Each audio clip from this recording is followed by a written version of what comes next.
My name is Irene Willette, and I'm 32 years old. 5 years ago, my sister told my parents I dropped out of medical school. She lied, and that single lie cost me my entire family. They cut me off, they blocked my number, they skipped my residency graduation. They weren't at my wedding. For 5 years, I was no one's daughter.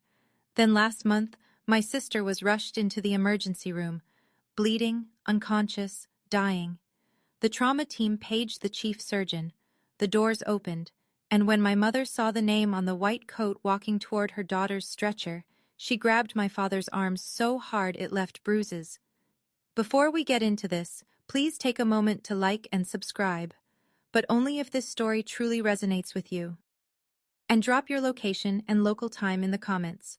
I want to know where you are right now. Now let me take you back to the fall of 2019. To a kitchen table in Hartford, Connecticut, and the last time my father ever looked at me with pride. Growing up, there were two daughters in the Ouellette house, but only one who mattered. My sister Monica is 3 years older. She came out of the womb performing school plays, student council, the girl who could talk to any adult at any dinner party and make them laugh. My parents, Jerry and Diane Ouellette, Hartford, Connecticut, salt of the earth middle class, adored her for it. Dad managed a manufacturing plant. Mom did part-time bookkeeping. They valued two things above all else: appearances and obedience. Monica delivered both, flawlessly, every single day. I was the quiet one. The one with her nose in a biology textbook at Thanksgiving, while Monica held court at the table. I wasn't rebellious. I wasn't difficult. I was simply invisible. There's a difference between being forgotten and never being seen in the first place. Here's a small example.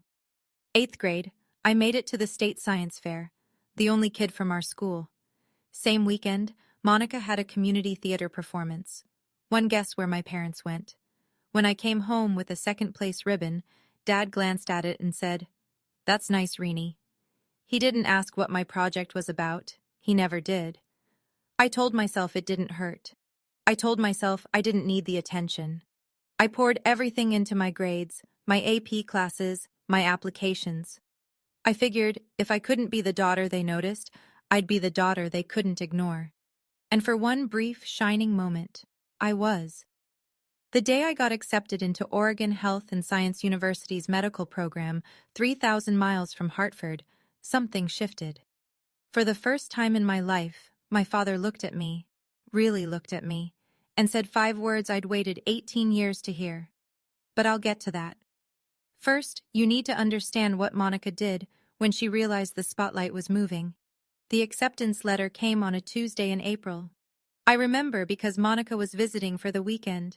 She was 22, working as a marketing coordinator at a mid-level firm in Stamford. Fine job, fine life. Fine was Monica's ceiling, though she'd never admit it. Dad read the letter at the kitchen table. His eyebrows went up. "Oregon Health and Science," he said, slow, like he was tasting the words. "That's a real medical school." Then he looked at me. "Maybe you'll make something of yourself after all, Reenie." It wasn't a compliment, not really. But it was the closest thing to one I'd ever gotten from him, and I held on to it like oxygen. Mom called Aunt Ruth that night. She called her sister. She called 2 neighbors. "Irene got into medical school. Can you believe it?" Her voice had a pitch I'd never heard before. Pride, genuine, undiluted pride, directed at me. At dinner, I glanced across the table at Monica. She was smiling, but it was the kind of smile that stops at the mouth. Her eyes were doing something else entirely. Calculating, measuring, recalibrating. I know that now. At the time, I just thought she was tired from the drive. That week, Monica started calling me more. 2, 3 times a week. "How's packing going? Who's your roommate? What's Portland like?" She asked about my schedule, my classmates, my professors. She remembered every name I mentioned. I thought my sister was finally seeing me. I thought maybe my getting into med school had unlocked something between us. Respect, connection, whatever it is that normal sisters have. I was feeding her ammunition. Every detail, every name, every vulnerability.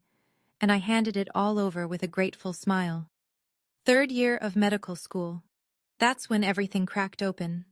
My roommate, my best friend, was a woman named Sarah Mitchell. She'd grown up in foster care, no family to speak of, and she was the single reason I survived first year. When I called home once during a brutal anatomy exam week and Mom said, "Can't talk, Reenie, Monica's having a rough day at work." It was Sarah who sat on our apartment floor with me and said, "Their loss. Now get up. We have cadavers to memorize." Sarah was diagnosed with stage 4 pancreatic cancer in August of my third year. No family, no support system, just me. I went to the dean's office the next morning, explained the situation. He approved a formal leave of absence, 1 semester, caregiver status, paperwork filed, spot held. I would come back in January. It was all documented, all legitimate. I moved into the spare bedroom at Sarah's apartment, drove her to chemo, held her hand in the oncology ward at 3 in the morning when the pain got so bad she couldn't breathe. I called Monica to tell her. I don't know why. Maybe I still believed she was the sister she'd been pretending to be.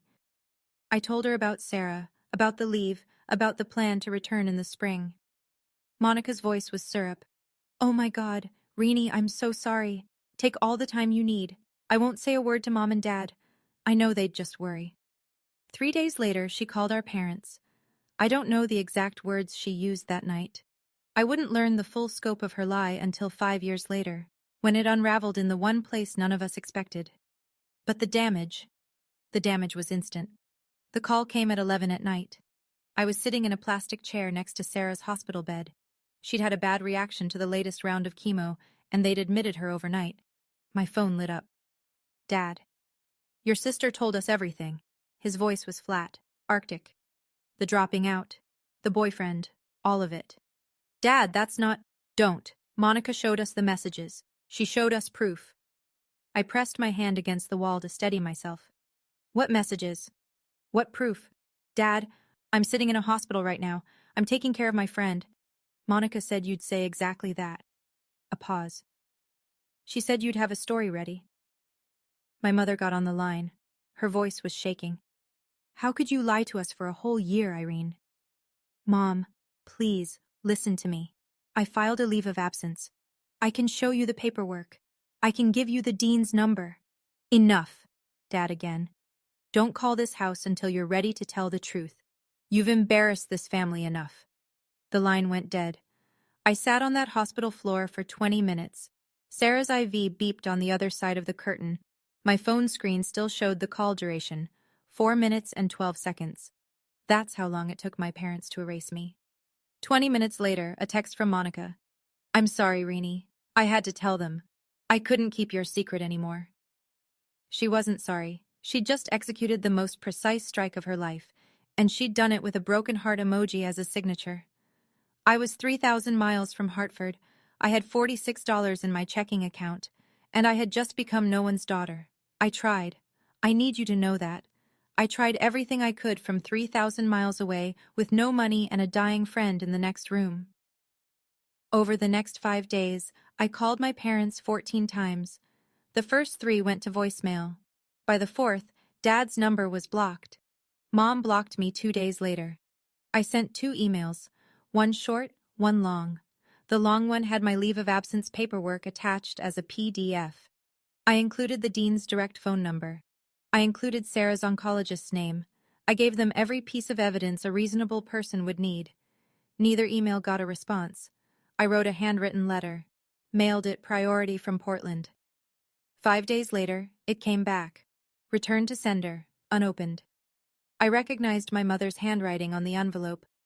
I called Aunt Ruth, Dad's younger sister, the only person in our family who'd ever treated me like I mattered equally. Ruth called Dad that same evening. I know because she called me back 40 minutes later, voice heavy. "He told me to stay out of it, sweetheart. He said you've made your bed." Ruth tried to tell him about the leave of absence. Dad hung up on her. 5 days, 14 calls, 2 emails, 1 letter, 1 intermediary. All of it, every single attempt, rejected, blocked, or returned. And here's what sealed it. This wasn't new. This was the pattern of my entire life, compressed into its most brutal form. Every science fair they skipped, every recital they forgot, Every time Monica's version of events was accepted without question while mine was dismissed. This was just the final, loudest iteration. On the sixth day, I stopped calling. Not because I gave up, because I realized they had chosen a long time ago. Monica just gave them permission to stop pretending. Sarah died on a Sunday morning in December. Quiet. Just the beep of the monitor going flat and the pale winter light through the hospice window. I was the only one in the room. No one from my family called. No one knew. The one person I'd told, Monica, was too busy tending to the lie she'd planted to care that the reason for my leave of absence had just stopped breathing. I organized a small funeral. 6 people came. Sarah's former foster sister drove up from Eugene. A couple of classmates. A nurse from the oncology ward who'd grown fond of her.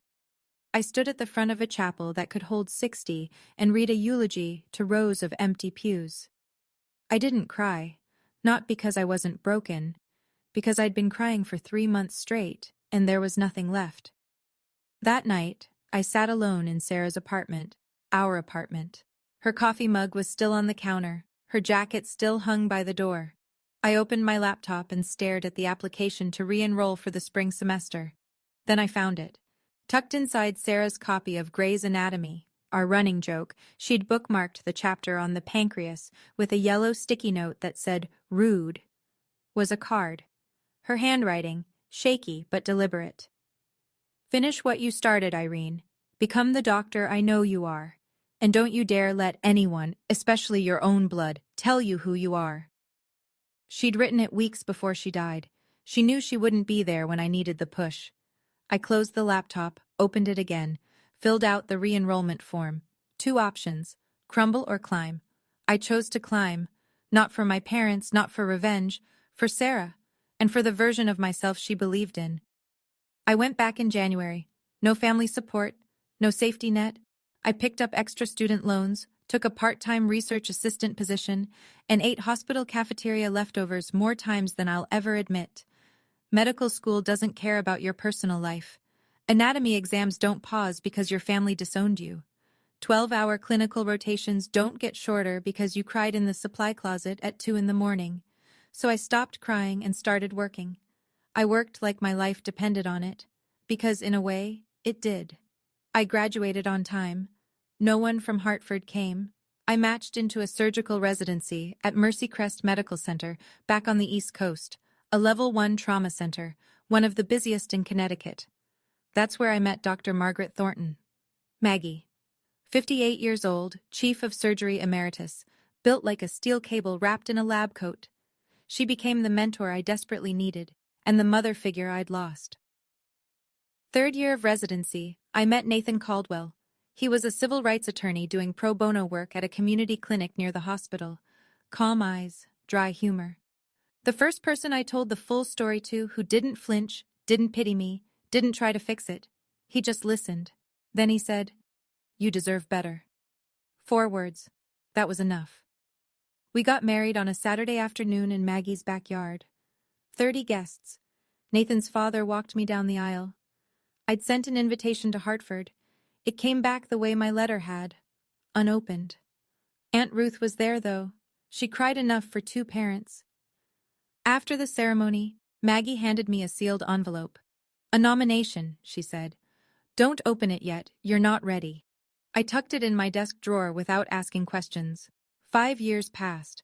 I became someone they wouldn't recognize. Now, I need to pause here for a second.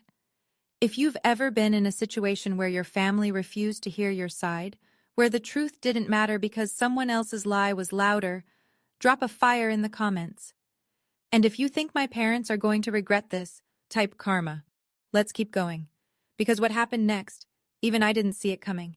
January, present day. I'm 32 years old. I'm the chief of trauma surgery at Mercy Crest Medical Center. I have a house in the suburbs with a porch that gets good morning light, a husband who makes me laugh every day, and a golden retriever named Hippocrates, Hippo for short, who has never once judged me for eating cereal at midnight. It's a good life, a real one, built brick by brick with my own hands. But there's a specific kind of ache that never fully fades. It lives in the hollow space between your ribs, right where a family is supposed to be. I don't wake up crying anymore. I don't check my phone hoping for a Hartford area code. But every Thanksgiving there's a moment. Just a flash, where I set the table and count the plates and feel the absence like a phantom limb. Aunt Ruth still calls every Sunday. She's my thread back to that world. I never ask about them, but I always listen when she volunteers information. Mom and Dad are healthy. Monica got divorced 2 years ago. She's selling medical devices now. The irony is not lost on me. Last week, Ruth called with something different in her voice. Cautious. Irene, there's something I need to tell you about Monica. Something concerning. Before she could finish, my hospital pager went off. Trauma activation. I told Ruth I'd call her back.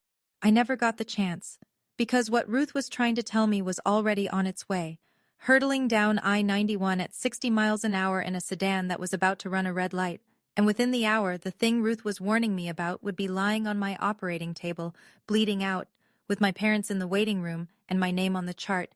I just didn't know it yet. Let me back up. Because what Monica did wasn't a single lie, it was a campaign. Ruth had been feeding me pieces over the years, reluctantly, carefully, like she was diffusing a bomb one wire at a time, and the picture she painted was worse than I'd imagined. For 5 years, Monica maintained the narrative. At every Thanksgiving, every Christmas, every family gathering, she performed the role of the grieving older sister. "We don't really talk about Irene," she'd tell cousins. "It's too painful for Mom and Dad." She'd shake her head, lower her voice, let the silence do the work. But she didn't stop at silence. She added details. She told our grandmother that I was homeless.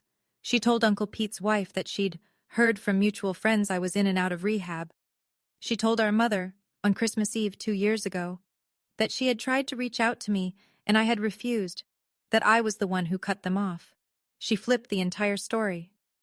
She said at Thanksgiving, Ruth told me once, voice tight with fury, "I've begged Irene to come home. She won't even answer my calls. I think she hates us." Meanwhile, I was 3 floors deep in an operating room saving a teenager's life. The genius of it, and I use that word with disgust, was that Monica didn't need my parents to forget me. She needed them to believe I had abandoned them. That way, their grief became proof. Their silence became justified. And she remained exactly what she'd always been, the loyal daughter, the only one who stayed. She wasn't protecting them. She was protecting her position. And there was one more thing Ruth told me, something I didn't learn until much later, that made the whole picture even darker. But I'll get to that. Nathan told me this over coffee one morning, 6 months ago. He'd been sitting on it for 2 years. "There's something I didn't tell you," he said, setting his mug down carefully, the way he does when he's about to deliver bad news in his lawyer voice. 2 years ago, I got a call from HR at your old hospital. Someone using a fake name had contacted them asking about the employment status of Irene Ouellette.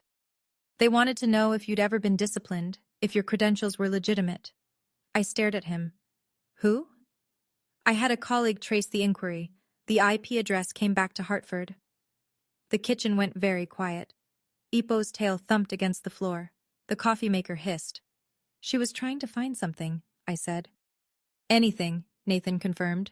"Anything she could use to keep the story alive, to prove you were a fraud." "She didn't find anything." "No, because there's nothing to find." I wrapped my hands around my mug. Tight. I could feel the heat bleeding through the ceramic. "She didn't just lie about me once, Nathan. She's been hunting me." He reached across the table and put his hand over mine. "That's not sibling rivalry, Irene. That's something else entirely." He was right. Monica hadn't told a lie and moved on. She had built an architecture of deception. Load-bearing walls, reinforced beams, and she'd spent 5 years making sure none of them cracked. Every holiday story, every whispered rumor, every fake inquiry was another brick. I could have done something then, called a lawyer, confronted my parents, blown the whole thing open. But I didn't, because life was about to do it for me, in the most brutal, public, and ironic way imaginable. And it started with a pager at 3 in the morning. Thursday night, January, 3:07 a.m. The pager dragged me out of a dead sleep. Nathan shifted beside me, murmured something. Ipo lifted his head from the foot of the bed. The screen glowed in the dark. Level 1 trauma. MVC, single female, 35, blunt abdominal trauma, hemodynamically unstable. ETA 8 minutes. I was dressed in 4 minutes. Driving in 6. The roads were empty and wet, that particular shade of black that January gives you in Connecticut. I ran through the case in my head the way I always do.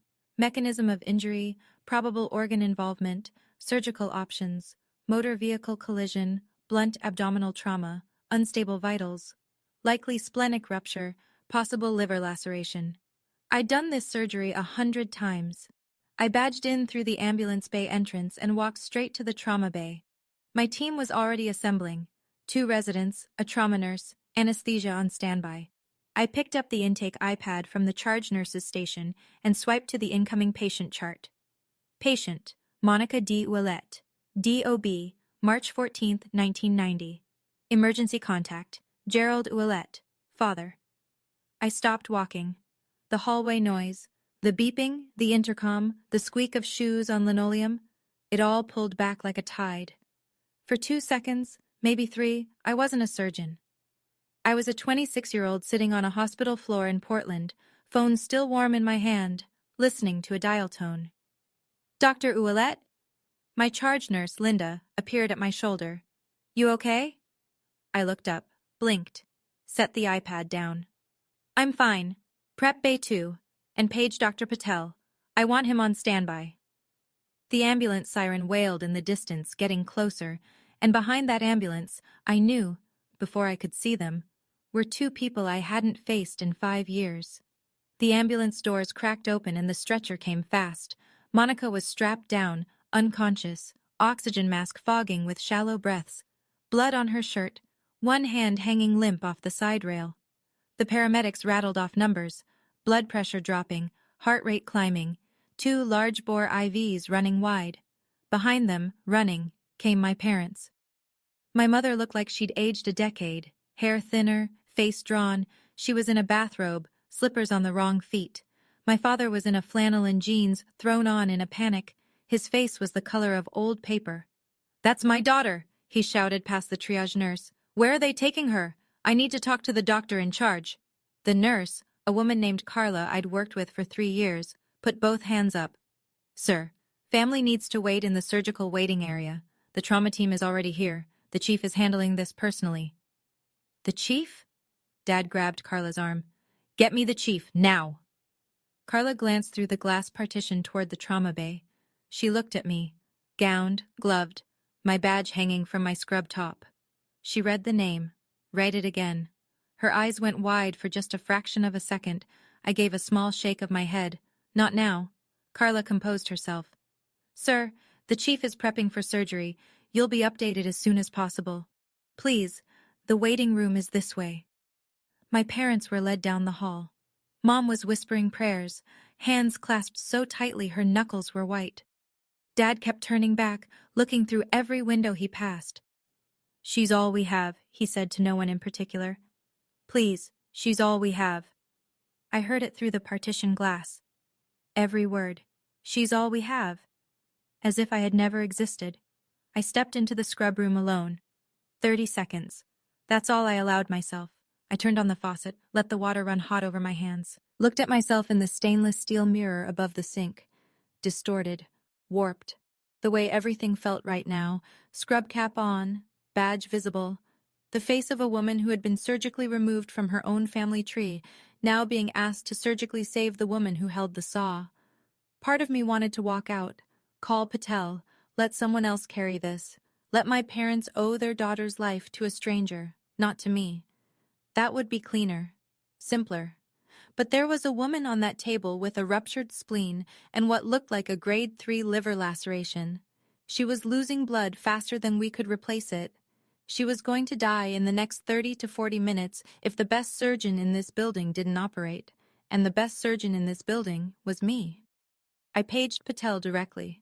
"I have a conflict of interest. The patient is a family member. I'm disclosing it now and documenting in the chart. If at any point my judgment is compromised, you take the lead, no questions asked." Patel's voice was steady. Understood, Chief. I told Linda to note the disclosure in the nursing record. Everything by the book, everything on paper. Then I pulled on fresh gloves, pushed through the OR doors, and looked down at the table. My sister's face. Still. Bruised. The oxygen mask fogging and clearing.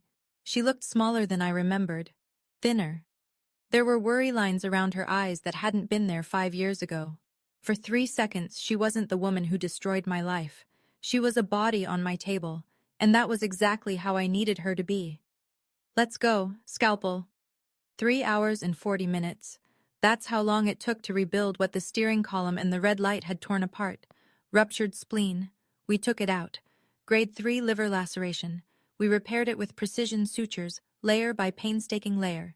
Internal bleeding from 2 separate mesenteric vessels. Clamped, cauterized, controlled.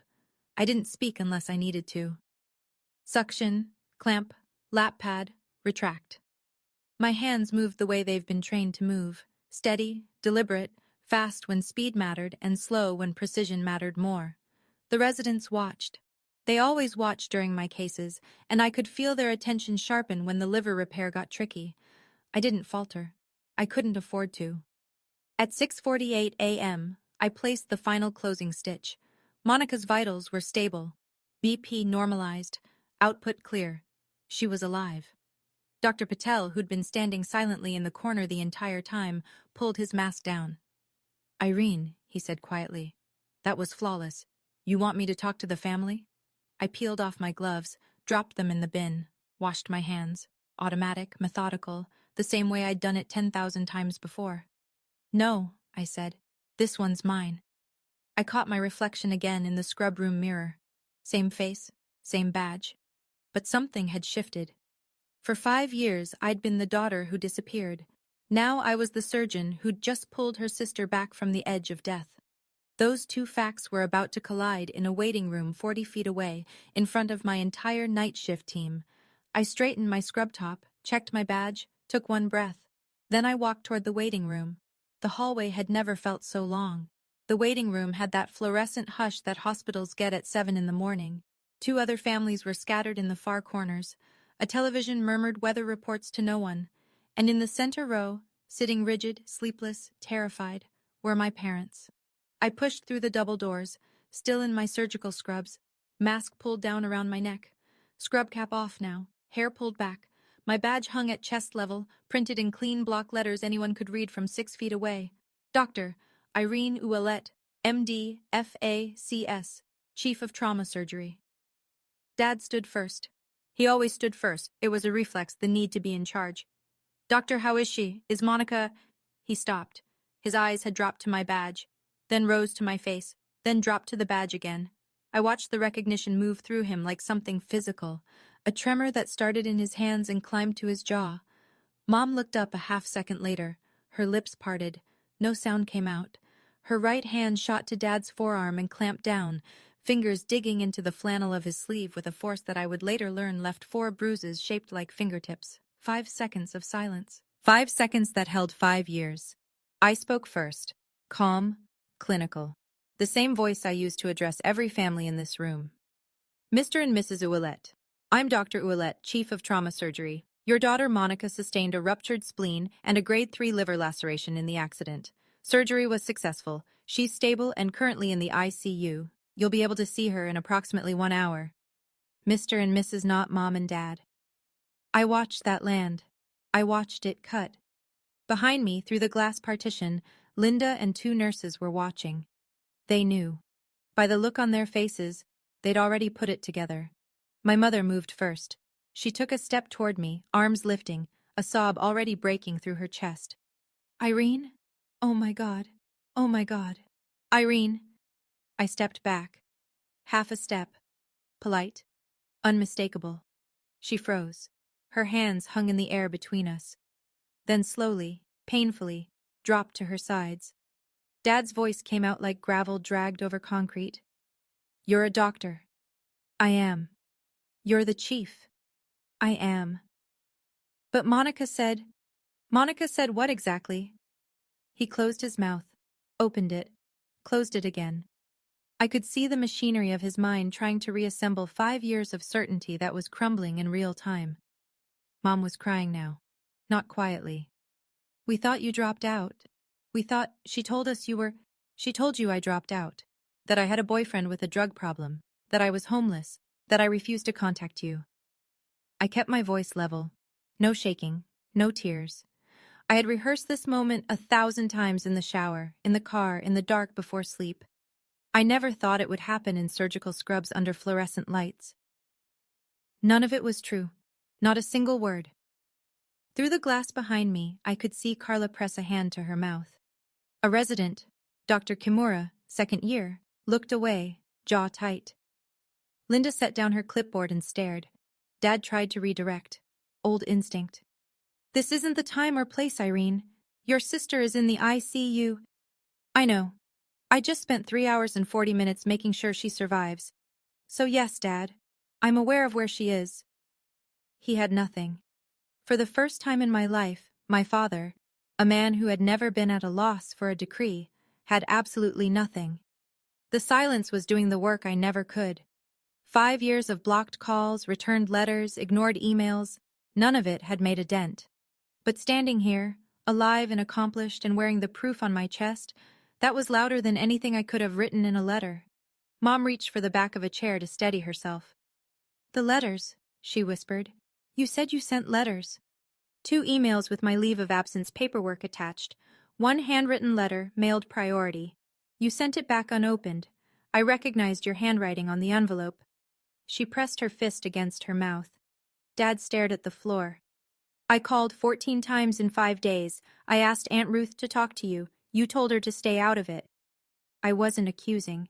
I was reciting. These were facts, and facts don't need volume.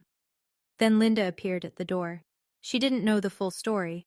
Not yet, but she had hospital business. "Dr. Ouellette, I'm sorry to interrupt." The board chair saw the overnight trauma log. He asked me to pass along. "The Physician of the Year Selection Committee sends their congratulations on tonight's surgical outcome." Linda said it the way she'd say anything routine. She had no idea she'd just detonated a second bomb. Mom looked at me, eyes swollen, mascara gone, bathrobe still on. "Physician of the Year? It's an internal recognition, it's nothing." I turned to Linda. "Thank you. I need to check post-op vitals. Excuse me." I walked toward the ICU corridor, measured steps, spine straight. I didn't look back, but I heard my mother's voice behind me, small and ruined. "Jerry, what have we done?" And I heard something I'd never heard before. My father, saying nothing. Because silence, for the first time, was the only honest thing he had left. 4 hours later, ICU, room 6, monitor beeping in rhythm, morning light angling through the blinds. I walked in for the standard post-op assessment. Vitals, drainage output, wound check, routine. Except nothing about this was routine. Monica's eyes were open, glassy, unfocused from the anesthesia, but open.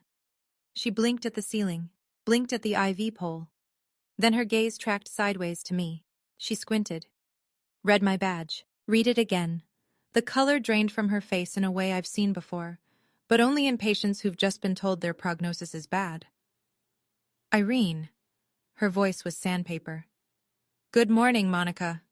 I'm your attending surgeon. You sustained a ruptured spleen and a grade 3 liver laceration from the accident. Surgery went well. You're going to make a full recovery. You're a doctor. Not a question. A reckoning. I'm the chief of this department, have been for 2 years." I watched it happen. The same spectrum Dad had gone through, but slower, because Monica was processing it through a morphine drip and what I suspect was dawning terror. Confusion first, then disbelief, then fear. And then, there it was, the expression I'd seen my whole life, the quick flicker behind the eyes, calculation. Even now, lying in a hospital bed with my sutures holding her liver together, Monica was trying to figure out how to spin this. "Irene, listen, I can explain. You don't need to explain anything to me." I nodded toward the glass door, where 2 figures stood in the hallway, watching, faces wrecked, eyes red. "You need to explain it to them."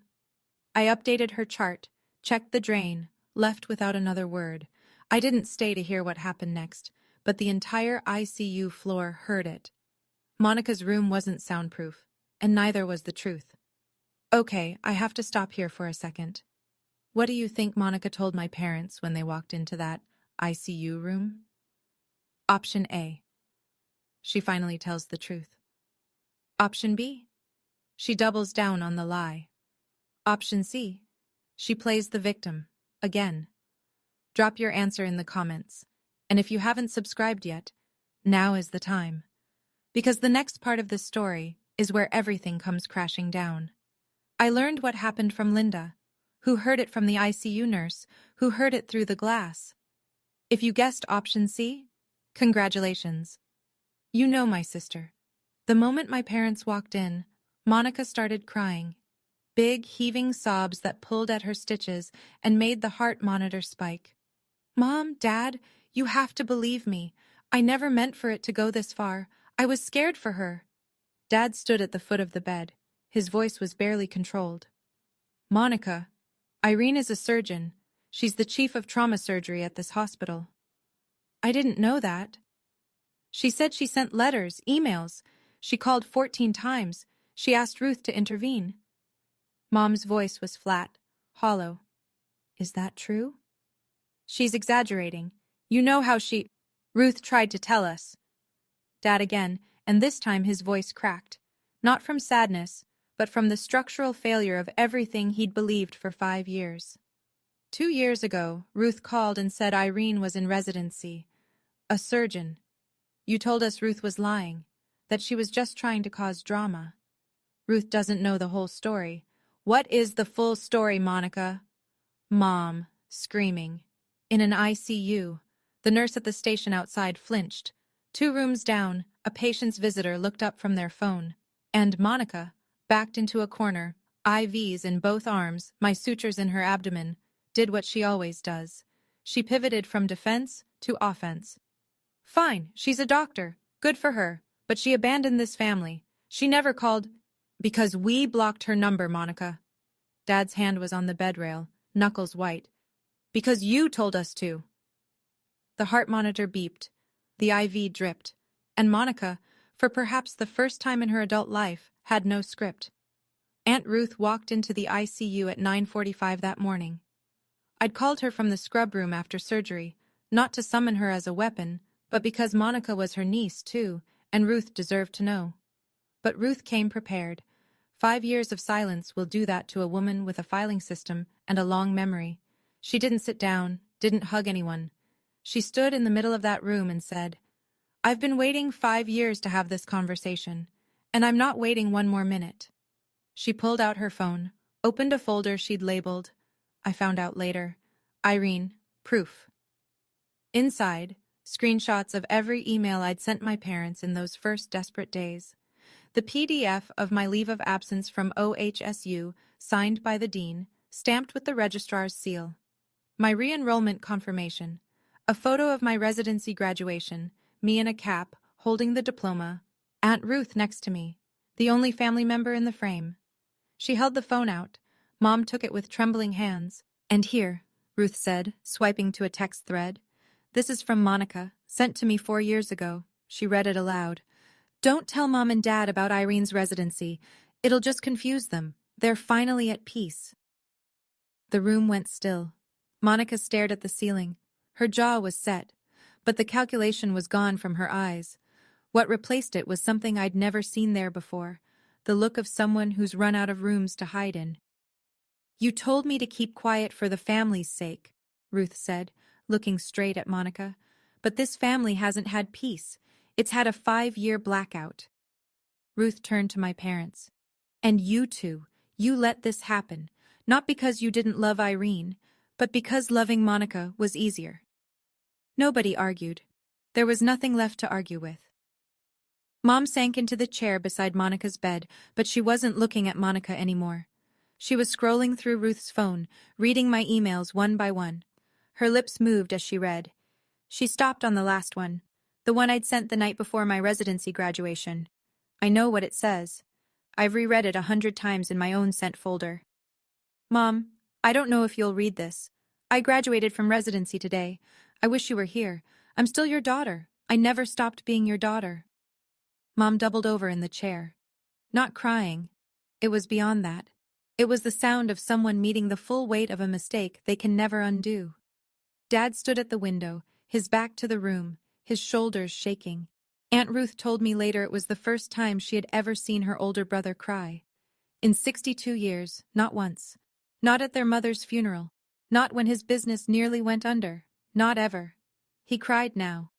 Silently, facing the parking lot, while the monitor beeped behind him. Monica lay in the bed. She'd stopped talking. The IV dripped.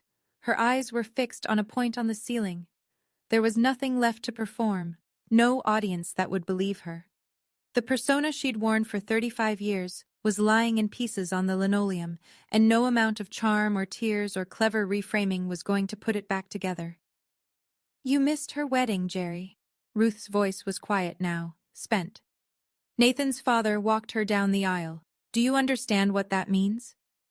Dad didn't turn from the window, but he spoke. 4 words, low, cracked down the center. What have we done? Not a question. He wasn't asking. He was convicting. And knowing the truth and knowing what to do with it, those are 2 very different things. I came back that afternoon.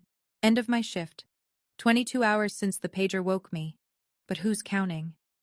My parents were still there. Of course they were. Where else would they go? Back to the house where they'd spent 5 years pretending they only had one daughter? Mom stood up the second I walked in.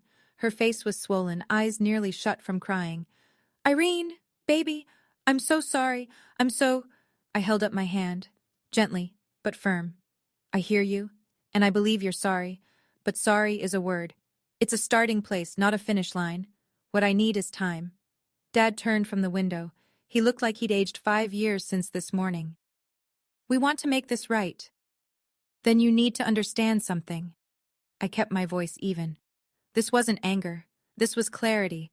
The kind that only comes after you've burned through every other emotion, and what's left is the truth, clean and simple. I'm not the girl you sent away. I'm not the girl who begged you to listen for 5 days from 3,000 miles away. I'm someone who built a life, a whole life, without you. And if you want to be part of it now, it will be on my terms, not Monica's, not yours, mine. Dad opened his mouth. Old reflex. Then he closed it. And nodded. A small, devastated nod. I looked at Monica on the bed. Her eyes were open, watching me. When you're recovered, I said, you and I are going to have a conversation, a real one, but not today. Today, you're my patient. I don't mix the two. I left. Spine straight, steps measured. I didn't turn around. I'm not closing the door. But I'm the one who decides when it opens, how wide, and who walks through. 2 weeks later. Monica was discharged. Her incision was healing, the rest of her, not so much. I chose the location, a coffee shop in Middletown, halfway between her apartment and my house. Neutral ground. Nathan came but sat at a separate table near the window, pretending to read briefs. He wasn't pretending. Monica walked in looking like someone who'd been hollowed out. She'd lost weight. Surgery plus not eating will do that. And the confidence she usually wore like cologne was gone. For the first time in my memory, my older sister looked exactly her age. She sat down, wrapped her hands around a cup she didn't drink from, stared at the table. I didn't do preamble. I'm not going to yell at you. I'm not going to list every lie. You know what you did. What I want to know is why. Silence. Long enough that the barista called someone's name and it echoed off the walls. Then quiet. Because you were going to be everything I wasn't. And I couldn't handle it. I let that sit. That's honest. First honest thing you've said to me in 10 years. I'm sorry, Irene. I know you are. But sorry doesn't give me back the years. Sorry doesn't put Dad at my wedding. Sorry doesn't unsend that box Mom shipped back to me. My high school graduation things. Returned like I was dead to her. She looked away. Her eyes were wet. Real tears. I know the difference now. Then she said something I wasn't expecting. I also called your medical school. Twice. I tried to get them to revoke your leave of absence. I told them you'd fabricated the caregiver documents. The coffee shop hummed around us. I stared at her. Your dean wouldn't listen to me. He protected you. He didn't protect me, Monica. He believed the truth. That's not the same thing. I leaned back in my chair, took a breath. This was the part I'd mapped out the night before, sitting on the kitchen floor with Hippo's head in my lap while Nathan reviewed it with me like a closing argument. I'm not cutting you out of my life, I said, but I'm setting conditions. Monica nodded, small, defeated. You will tell the truth, the full truth, to every family member you lied to, every aunt, every uncle, every cousin who spent 5 years thinking I was in rehab or living on the street. You will correct every single story. I will. And you'll do it in writing. An email to the family group, all 47 people. Ruth will confirm everyone receives it. Another nod. I met with my parents separately the following week. Nathan drove me. We sat at their kitchen table, the same table where Dad had read my acceptance letter all those years ago. The same table where Monica had smiled with just her mouth. I'm open to rebuilding, I said. But I need you to go to family counseling, both of you. Not for me, for yourselves. You need to understand why you believed a lie about your own daughter and never once picked up the phone to check. Dad's jaw tightened. We don't do that in this family. That's exactly why we're here, Dad. Mom put her hand on his arm, gently. Jerry, please. He looked at her. Looked at me. Something behind his eyes cracked. Not open, not yet, but cracked. Fine. I stood to leave, then turned back. One more thing. Nathan's father walked me down the aisle. That happened. We can't undo it. But if you want to know your future grandchildren, you start now. Not with grand gestures, with consistency. Apologies expire, boundaries don't. That's the difference between sentiment and structure. 1 month later, the Physician of the Year Gala, 200 people in the ballroom of the Hartford Marquis Hotel, surgeons, department heads, hospital administrators, donors, board members, crystal glasses clinking, name tags on lanyards, a string quartet playing something classical that nobody was listening to. I wore a simple black dress. Nathan was at a front table, looking like he'd been born in a suit. Maggie Thornton sat beside him, arms crossed, the faintest smile on her face, the one she reserves for moments she's been engineering for years. The MC stepped to the podium. This year's Physician of the Year, a surgeon whose clinical excellence, composure under pressure, and commitment to her patients have set a new standard for this institution. Dr. Irene Ouellette, Chief of Trauma Surgery. Applause, standing ovation from the surgical staff who'd seen me work. I walked to the stage, spotlight warm, podium solid under my hands. I kept it short. 5 years ago, I almost quit. Not because I couldn't do the work, but because I lost the people I thought I needed to keep going. What I learned is that the people you need aren't always the ones you're born to. Sometimes they're the ones who choose you. I looked at Maggie, at Nathan, at my team in the 3rd row. Then I looked at the back of the ballroom, last row. 2 seats Ruth had quietly arranged. My parents, Mom in a navy dress she'd probably bought that week, Dad in a tie he clearly hated, both sitting with their hands in their laps, looking up at the stage with expressions I can only describe as grief and pride waging war on the same face. And sometimes, I said, the ones you're born to find their way back, late, but here. Mom covered her mouth. Dad stood. Applause filled the rest. After the gala, Dad found Nathan near the coat check. He stood in front of my husband for a long moment. I owe you an apology. I should have been the one. Nathan, gracious to his core, extended his hand. With all due respect, sir, you should have been a lot of things, but we're here now. They shook hands. Dad's eyes were red. He didn't let go right away. Monica sent the email on a Wednesday night. Ruth confirmed delivery to all 47 addresses. I didn't read it until the next morning. Nathan brought me coffee and set the laptop on the kitchen table without a word. He knows when to give me space. It was 3 paragraphs. No excuses, no flowery language, just the facts laid bare. She had lied about my leaving medical school. She had fabricated evidence. She had maintained the deception for 5 years. She had deliberately prevented our parents from learning the truth. She ended with, "Irene never abandoned this family. I made sure they believed she did. That is entirely on me." The responses came in waves. Uncle Pete's wife called Ruth in tears. She'd repeated Monica's rehab story at a book club 2 years ago. Cousin David in Vermont sent Monica a one-line reply.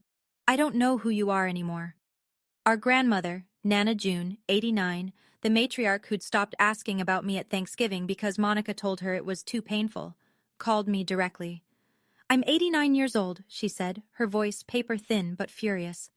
"And I have never been lied to so thoroughly by my own blood. Irene, forgive an old woman for not seeing it." "There's nothing to forgive, Nana. You were lied to. We all were." Nobody organized a boycott of Monica. Nobody sent group texts declaring her dead to them, but the trust she'd stockpiled, the currency she'd been spending for 35 years, was gone.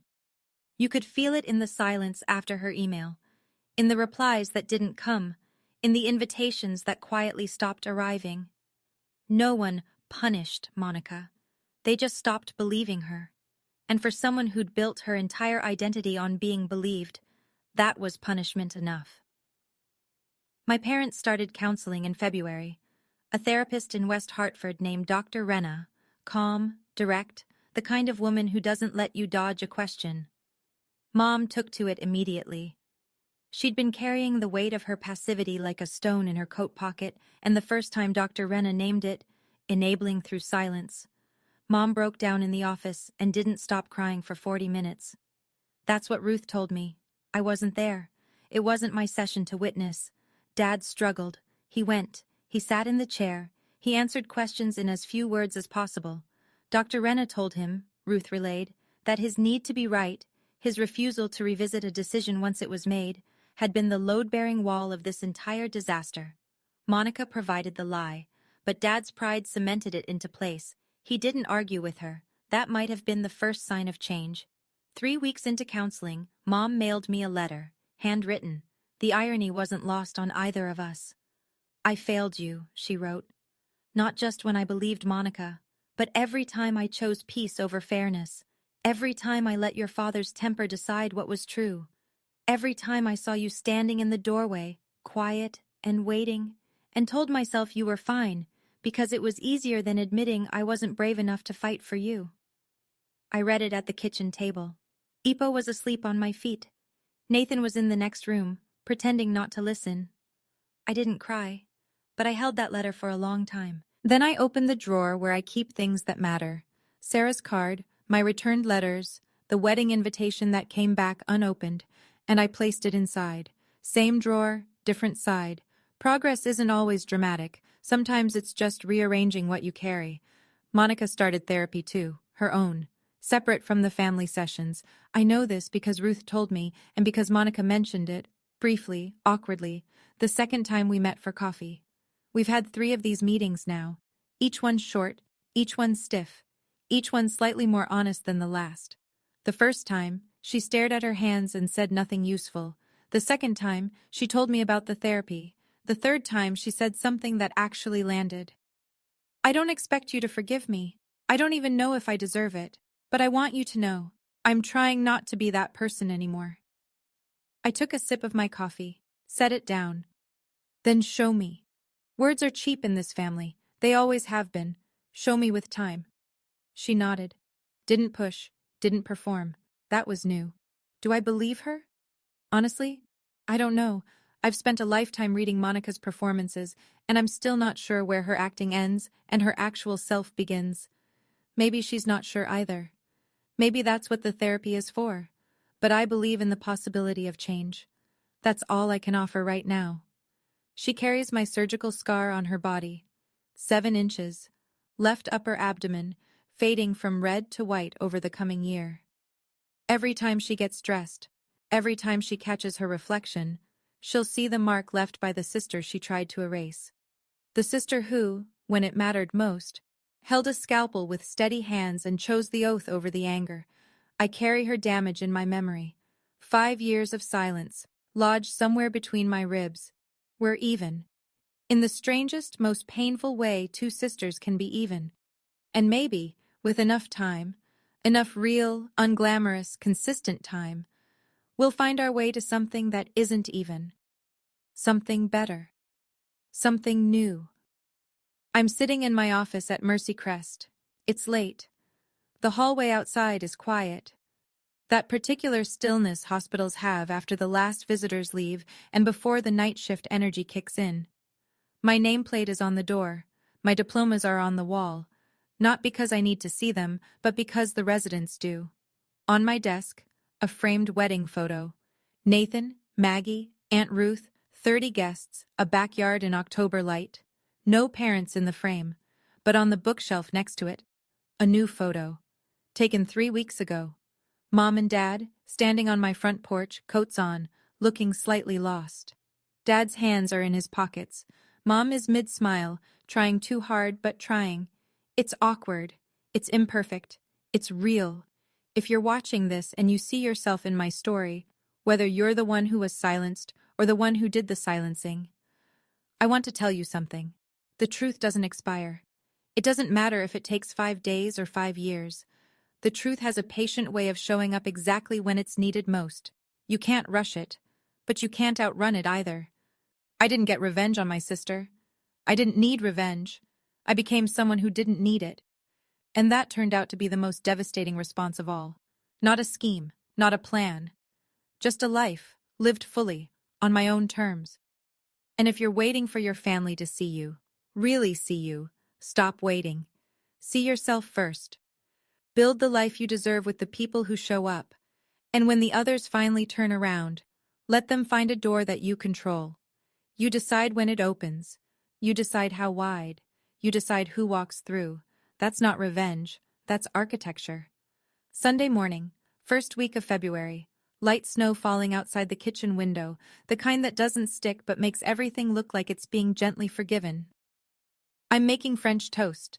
Nathan is grinding coffee beans, singing off-key to something on the radio. Ipo is stationed under the table, optimistic about crumbs. The doorbell rings. I wipe my hands on a towel and open the front door. Mom and Dad, standing on the porch in their winter coats. Dad is holding a bottle of orange juice like he's not sure what to do with his hands.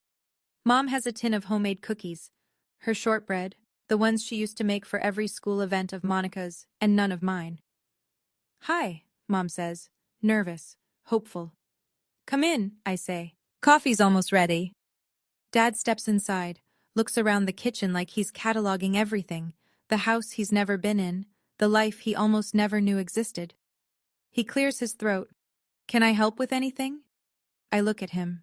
My father, 62 years old, standing in my kitchen for the first time, asking permission to be useful. "You can set the table, Dad." He nods, goes to the cabinet I point to, takes out plates, counts them, looks at me. "4?" "4." He sets them down, one by one, carefully, like they might break if he's not gentle. Nathan hands him coffee. Mom hugs me at the stove, not a dramatic movie hug, just a quiet one, arms around me, forehead against my shoulder. No words, holding on. Ipo thumps his tail. Snow falls outside. The French toast sizzles. It's not perfect. It's not the childhood I deserved, or the reconciliation movies promise. But it's real. And real is more than I had for a very long time. My name is Dr. Irene Ouellette. I'm 32 years old, and I am finally, slowly, carefully, letting myself be someone's daughter again. 4 plates. It's a start. If this story resonated with you, if it made you think about your own family, your own boundaries, or someone you've lost and found, leave me a comment. Tell me, what would you have done? Would you have opened that door? And if you want more stories like this, check the description for one I think you'll love just as much. Thank you for being here. I'll see you next time.